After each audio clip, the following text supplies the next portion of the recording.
It feels stupid to make tarot videos with the way the world is. I use it as an outlet for sure. Creative outlet, a way to connect.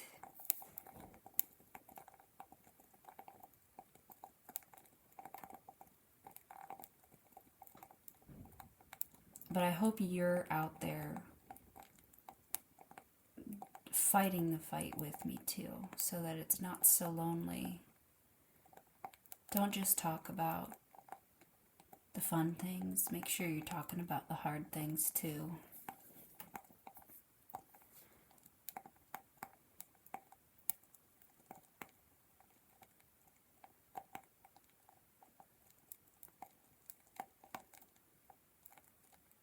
Fight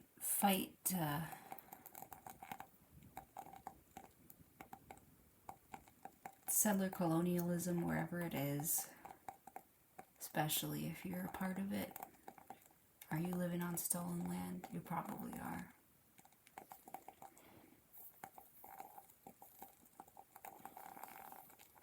Go past learning and take action where you can.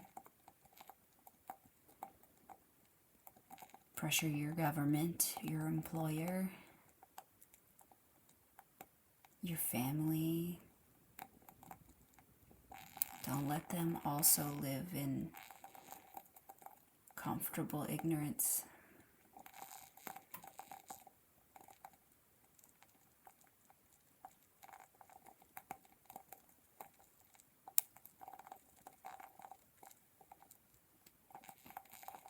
And thank you to everyone who has already done centuries of this work.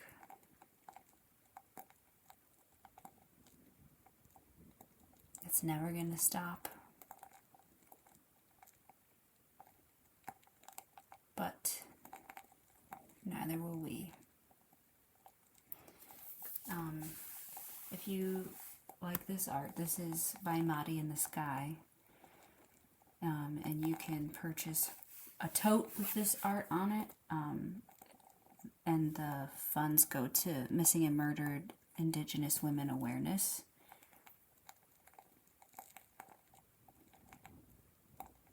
I'll find where I got it and link it below, but it's Muddy's thegentletarot.com website. So welcome to Pointed Logic Tarot. This video is going to be about deck studies. So I have done quite a few tarot deck studies, and I think some oracle deck studies. Yeah, let's see here. It's almost evenly split, actually, as I look at my pile of stuff. What I wanted to cover today was how I've done deck studies in the past, tools that you can use or just not use, like literally you don't have to. I'm going to give you a tour of some of the ones I've done, how it's enhanced my relationship with the decks, and then the final piece will be do a study with me, and I'll put on some music and continue on my current deck study, and you can make yourself a beverage, light a candle, and pull out that deck you've been meaning to study as well. So what do we mean by tarot deck study? Or oracle deck study, playing card deck study, divination, cartomantic deck study. Let me grab an example.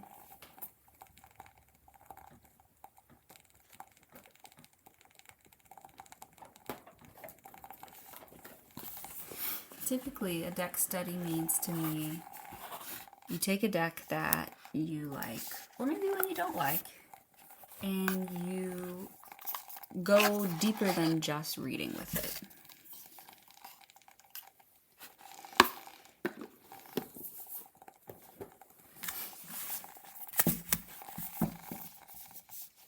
So you may have already used it in readings. I like to start, if it has a guidebook, read the guidebook with it. But then, what do you do to build a deeper relationship with it and go further with it? This was the first tarot deck I owned and the first one I did a deck study with. But obviously I did the things that I just mentioned. But then the next thing I did was I put it back in order. I went through each card and I jotted down a keyword that is sort of how I typically interpreted the card, and then in addition a keyword that stretches my thinking on the card that was a word mentioned in the guidebook. And I do have to admit, I don't remember if it was all words in this guidebook or if they were from the larger guidebook.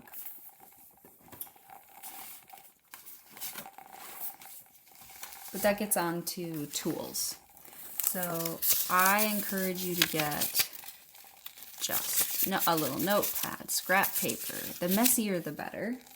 And just make a big brain dump on the deck as you flip through the cards. That's really helps me get the juices flowing. And then when you're like, I have my like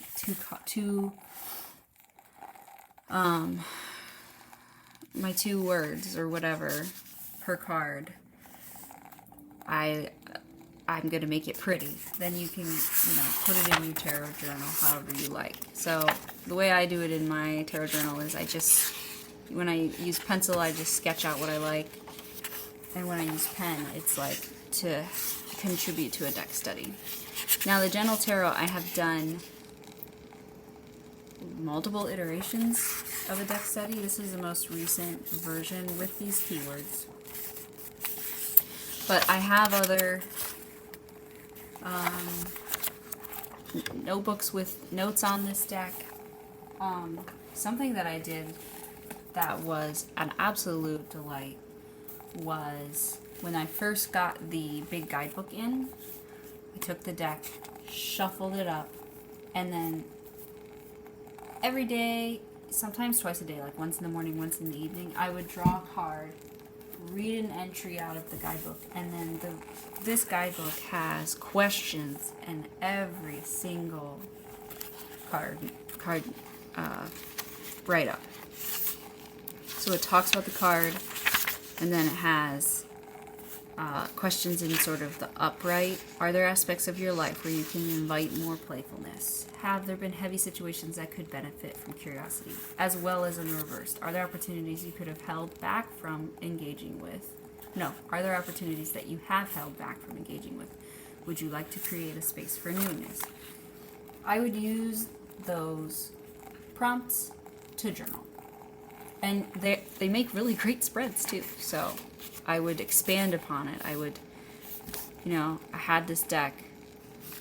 I just took a card every single day off the deck. I didn't, until I went through the whole thing. So I didn't get the same card twice in a row or throughout the study. You pull the card, go to it in the book, read the write-up,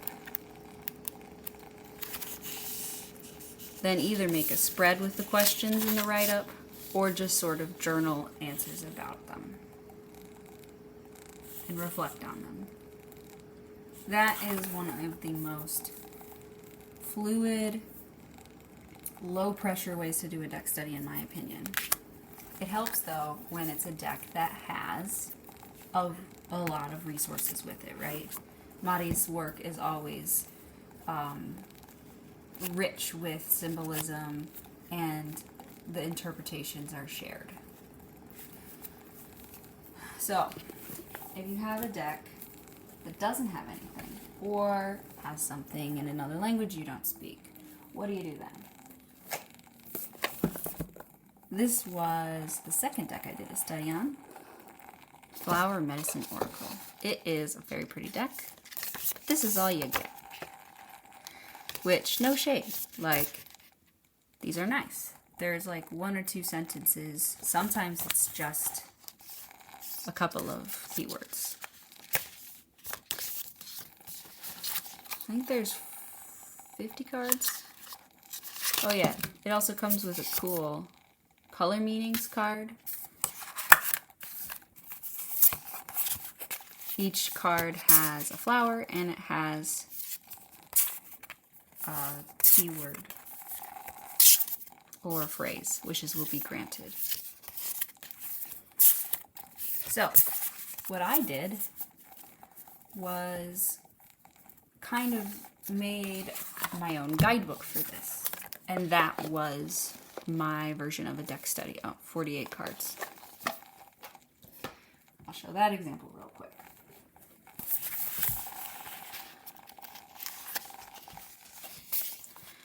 So you have the card. I would put the little pamphlet right up in here next to the picture. But then I researched the plant. I looked up what the origin of the name was from and what are historic symbols. Like, what does the flower historically symbolize in, like, the Victorian language of flowers or wherever the plant is from and those cultures. Some of them are named after botanists. And I also, would put in some facts like used to soothe bee stings for bee balm. I mean, that's kind of right in the name, right? It would also be really helpful to write what the classic symbols are and then look at what the artist's keyword is and see, can I align them? Can I make them fit? This was one of my longer suffering deck studies where, again, this looks nice, but I had a nice big messy notebook full of these kind of notes first before I said, okay, I know what I want to write now. I'm going to put it in here for the, grimoire, but like the guidebook version of the final deck study so that when I use the deck, I have this to go back to and refer to it.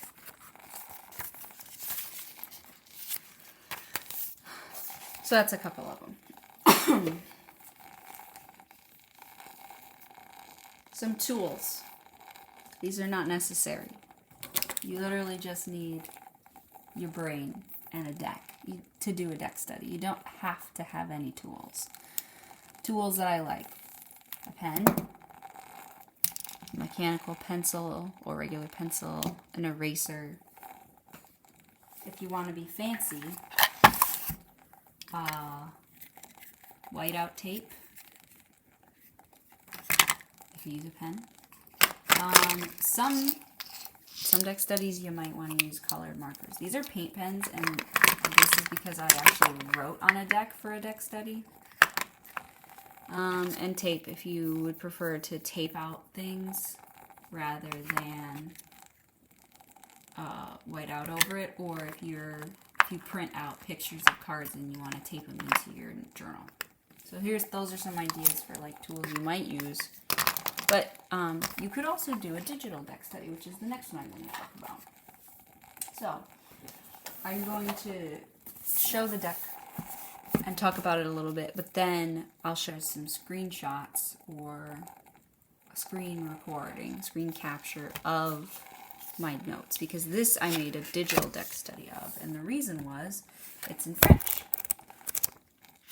It's got a very thorough guidebook, and for this study,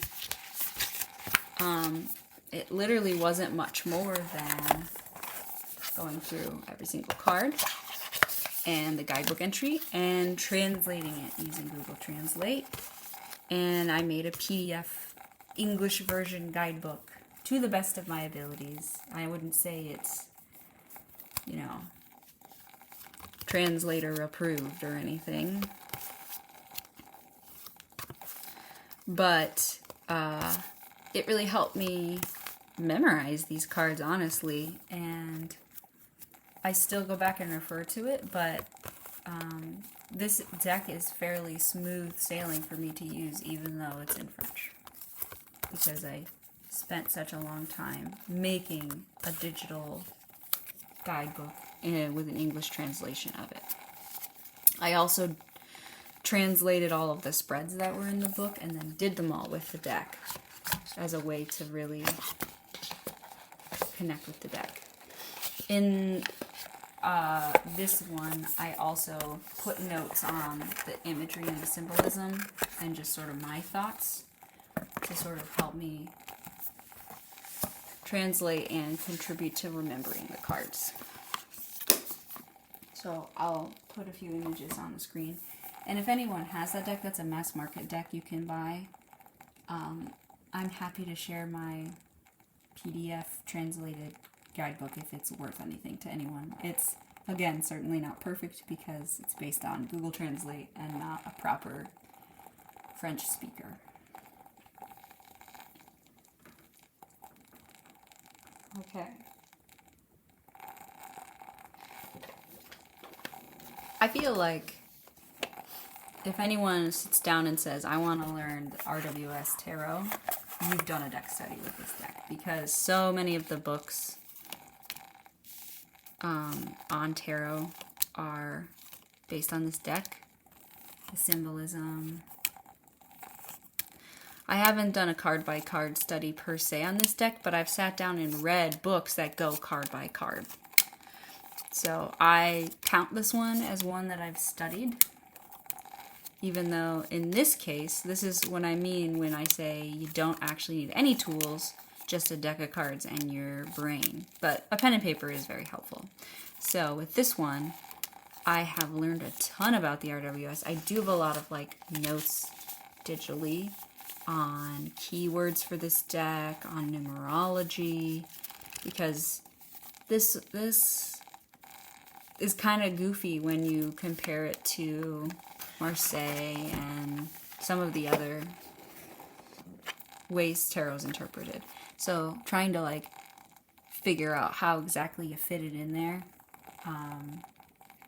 and again taking the like classic meanings that are in here in this guidebook or in Waite's handout or in an RWS learning about tarot beginner's book and aligning it with how I read tarot, which I would say is RWS-ish. It's inspired by it for sure. It's fun to, though, take this and sort of see what are they trying to get at in the imagery. Can I fit the imagery onto the keywords or onto the typical interpretation, and can I also align it with mine?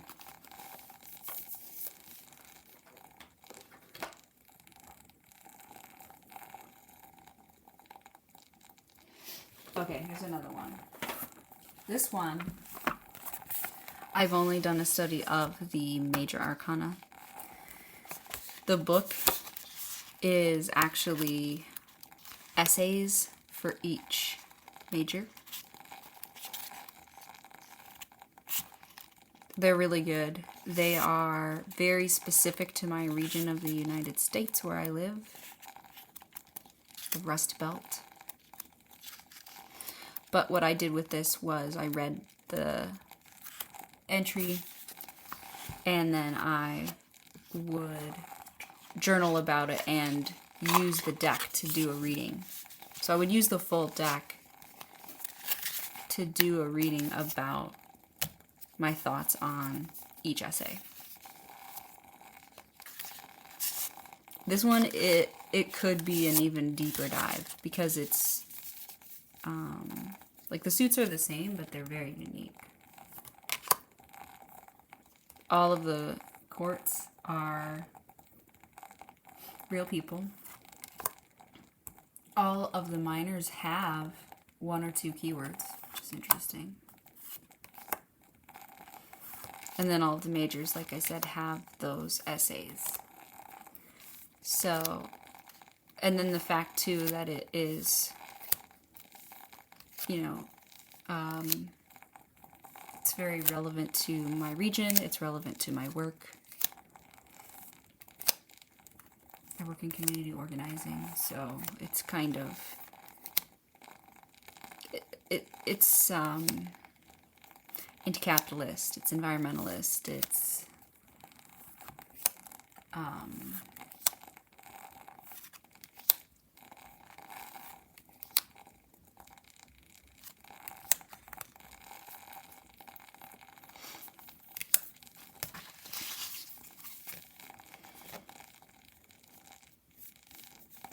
It's here in spite of. Urban Wilds.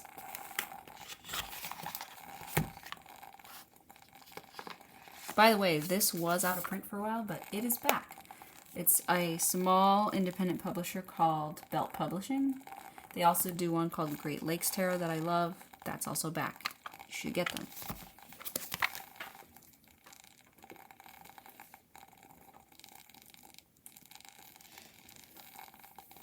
I did a whole video on this one, so I won't spend too much time on it.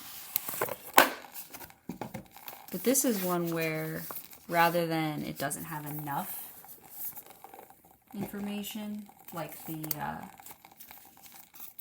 Flower Medicine Oracle, this one almost has too much, where it has these 2 guidebooks. So I read the whole things.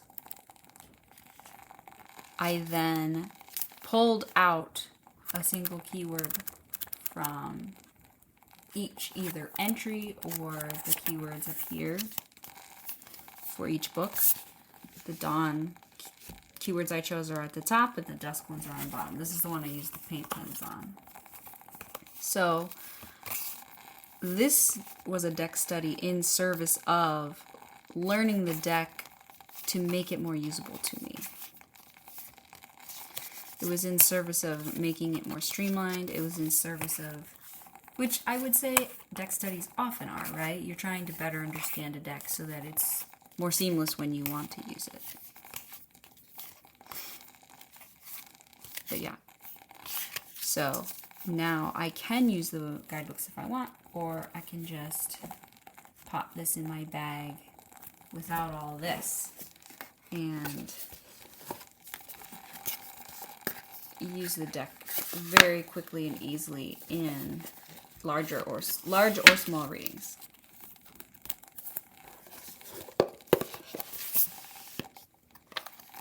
This one is another example of one where I didn't write a whole long thing.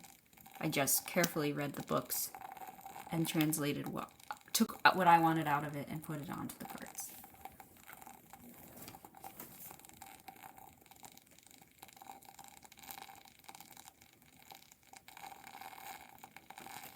Oh yeah. Another tool, this is obviously very optional. But if you want, you can print pictures of either readings you've done or individual cards. And these are just like, this is the paper. And you can put it in your journal. That's what I did with the Flower Medicine Oracle. I've also done that with some, let's see here, do I have another example?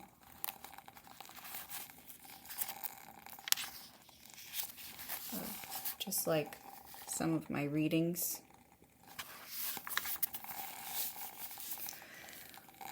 And I'm using it right now to make a spread book of my favorite spreads.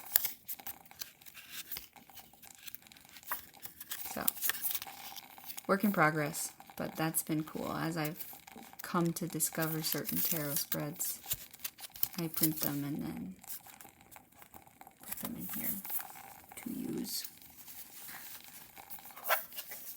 Yeah, all I was saying was the mini printer is nice for that activity.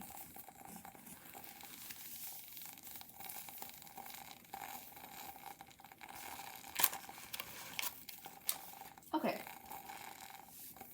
So before we get into my current deck study, I wanted to talk about some decks I would like to study that I haven't gotten to yet.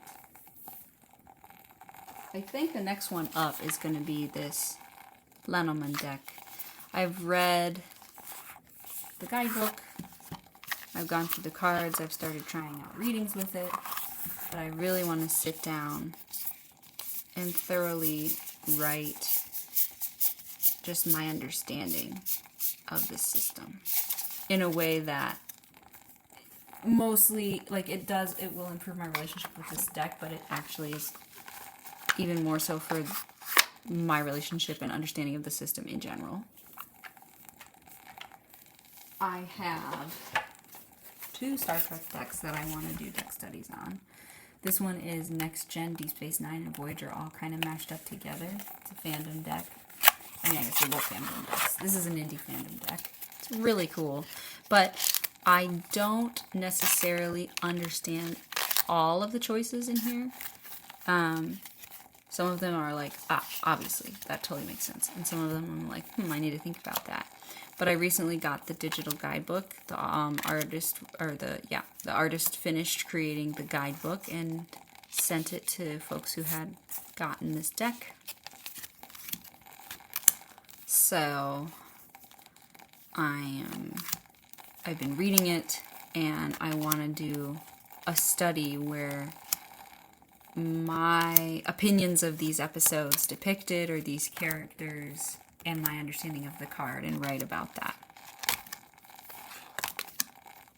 Similarly, this one has a really good guidebook that it comes with, that doesn't only just have information on the episodes and interpretations of the cards, but it also has a really good history of tarot section.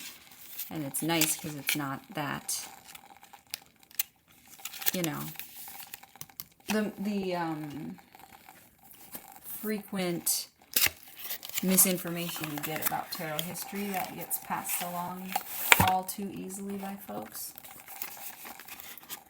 So this one, the deck study, I do want to do something similar, but I also want to really do some reading on all these like wild symbols and stuff. And then down here, these are episode number, star date, and air date. So I just want to learn more about this. I also want to do some thinking about the keywords, because these are very unique keywords. Very unique keywords. Some of them I would immediately not... I would think of different cards. Some of them, they make sense. And this one does have reversed keywords. And similarly, they have grayed out symbols.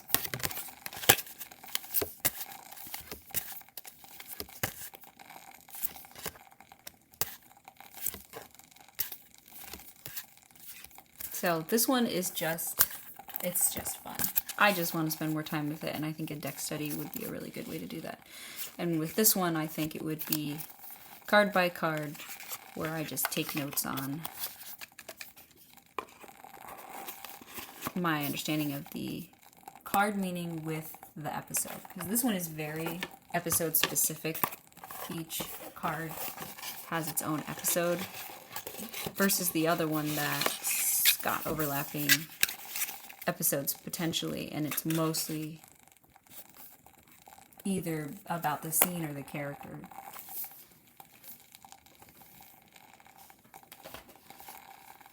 This one is the Spark and Pen Tarot, and it's a deck that only comes with a small little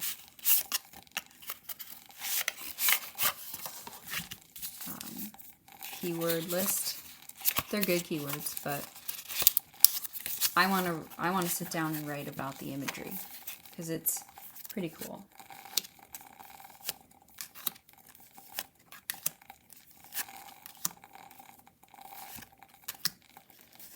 With a deck like this, I think what I would do would be write a bunch of questions. Like, I would look at it and be like, okay, what's this Page of Pentacles doing? They're on their phone. What are they thinking about?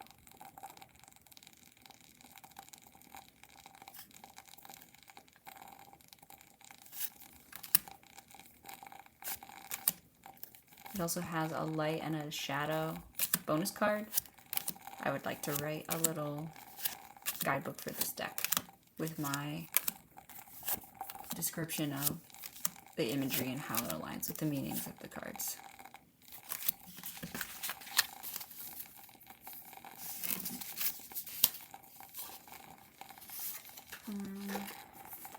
Two more here.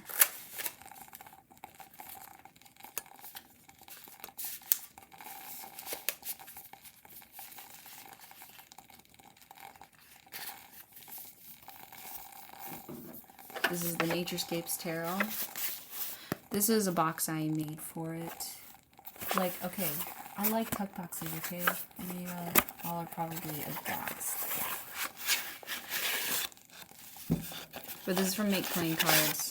And then I printed from my little mini printer some pictures and stuck them on the tuck box. This is just like a big craft box. This one I want to do some reverse image lookup and try and identify some of the places. I know some of them. I also know some of them because, so there isn't a guidebook. There is a single page, web page of some of the places that people have said, hey, I know where that is. And then the person who curated these images add them to the list. But they're not all identified. And some of them I don't think are identifiable in that they're close-ups, so you couldn't be like, I know this location. But I do want to sort of, I just think this one deserves a guidebook. And so I kind of want to make my own. So I think I would do similar to the Flower Medicine Oracle and make a little write-up for each card.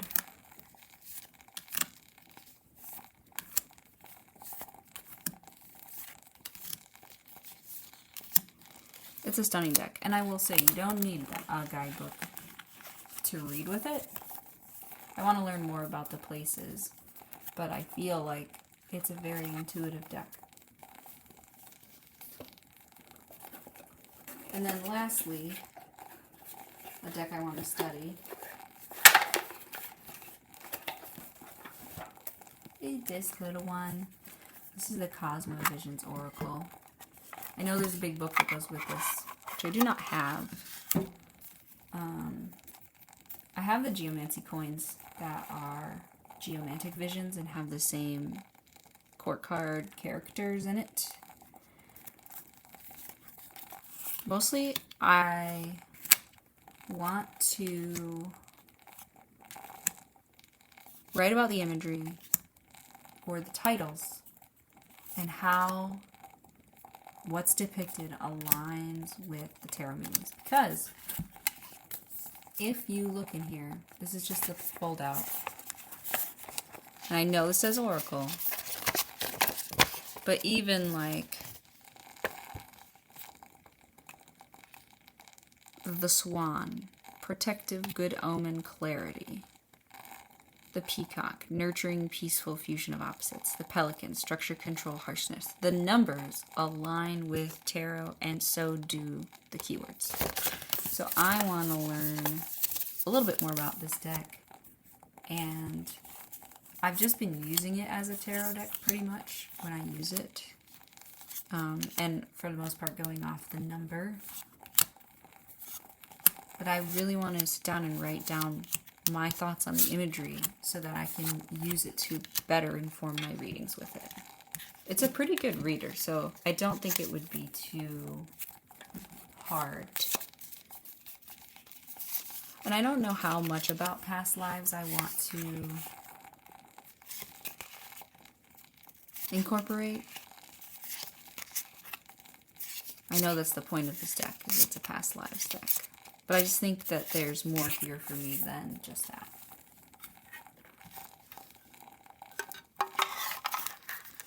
So yeah, that's the Cosmovisions Oracle. Okay. Those are a few different ways I do deck studies. And the second half of that was the decks I'm looking forward to studying in the future. My current deck that I'm studying is Vinacios. So this is the 5th edition. I put it back in order. I am on the hieroglyph, I think. Yeah, I've done these. Oh, Papa. And what I did so far was I did a high level notes on what the plant is, because there's a unique flower or plant in each card. And then some keywords.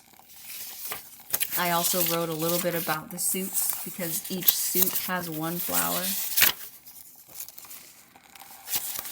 And I'm taking these as a starting point and writing more thorough information for each card.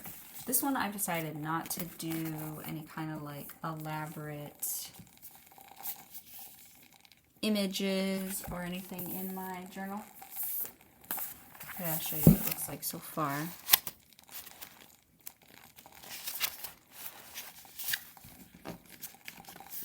This is pretty much it. So like for the Fool, a few keywords, a note on the plant, and then more information about the plant. Plant in the Crassulaceae family. It's known for surviving in harsh conditions. It's also called the polar rose.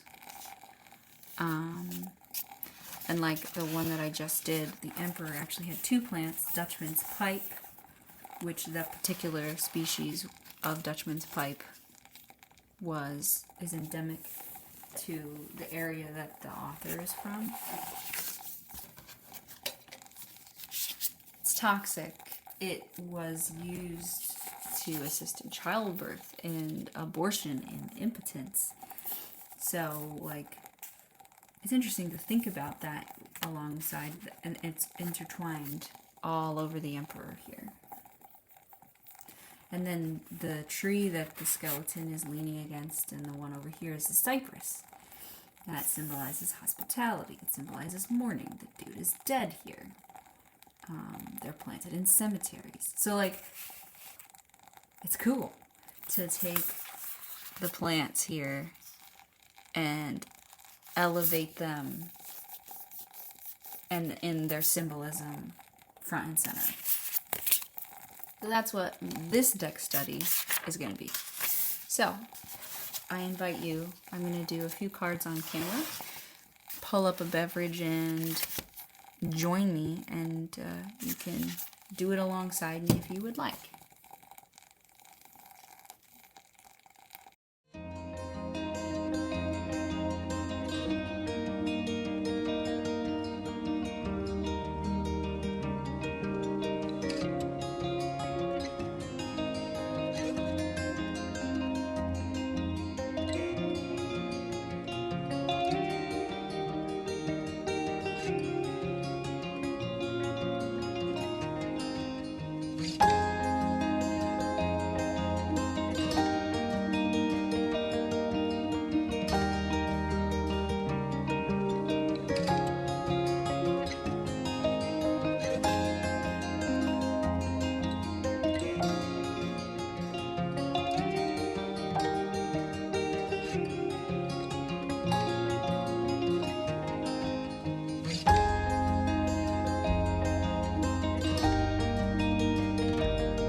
I'll stop there after 2 cards. It's funny, like, even just, I've learned so much just reading about these 2 cards. So, my sources are, I'm Googling flower meanings. I actually know some from just, like, my interest in flowers. So, like, I already knew passion flowers and roses and sage. But, like, for example, with this guy, or person, the plants are depicted at their feet here, and the guidebook says, like, what they are.